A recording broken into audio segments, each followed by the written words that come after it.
All right, here is chapter 3.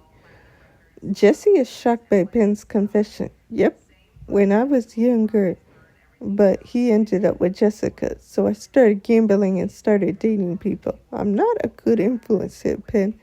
You're braver, said Jesse. Ben blushes, then Jesse smiles.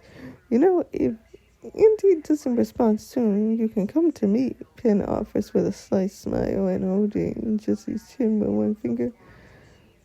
That's how you get other guys, but it won't work on me, Jesse laughed. I know, but you're just becoming more of my type, said Ben. How about we just watch this movie together, Jesse suggested. Sure, but this is kind of a date, Ben joked. Screw you, Jesse pushes Ben. They turns on the movie. Ben grabs the bag of popcorn and eats some. Jesse takes one and eats it. You actually like these cheesy movies, Ben asks Jesse. Yes, it's plain and simple, said Jesse. I agree, but a few complicated plot lines aren't that bad, said Ben. I didn't know you were into that stuff, Jesse assumed. Well, you would be surprised, said Ben. Ben and Jesse find they are more relatable than they think. Kiss me and I'll scratch you, Ben won't. Jesse warns Ben. Ouch. So no kissing. What about, said Ben. If you try to pin me down, I'll kill you. You can only put your arms around me, said Jesse, holding out his claws. You are a tough case for a cute guy, said Ben. Jesse blushes at Pen's compliment. So Jesse and Pen watch the movie together. In an empty hallway, Andy is looking at his clipboard and has a bunch of flashbacks. Andy, in the first flashback, he is feeding strawberries to Jesse. Jesse smiles like an angel. This is the first time Andy saw Jesse smile so sweetly. At that time, Andy thought he was just helping Jesse become more human and happy. But now he sees it was a bait for Jesse to develop a crush on him. But I didn't think of him like that. Then again, I still like him as a friend. I should tell him, thought Andy. Andy walked into the lobby and doesn't see Aqua anywhere. Odd, I thought he said he would be here all day. It's not even 9, which is the time he leaves, said Andy. Then he sees a picture of him with Pen, both of them wearing suits. Prom night.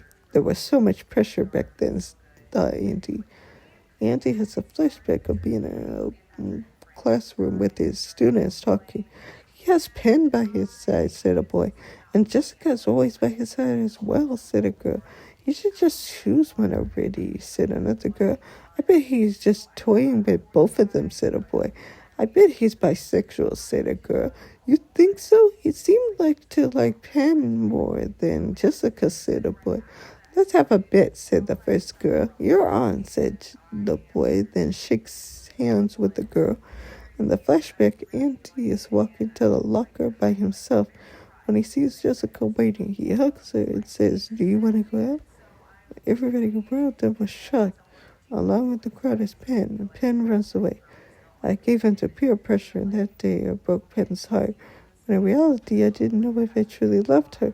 To be honest, I feel more of a connection to Pen, thought Andy, while the flashback shows him and Jessica acting like a couple. The flashback ends with Pen and Andy hanging out from childhood to teens. In the present, Andy pushes a red button and sees the message, which makes Andy's eyes widen. So Andy goes to the teleportation app on his phone and gives a text to Pen. Then Andy teleports away. Oh,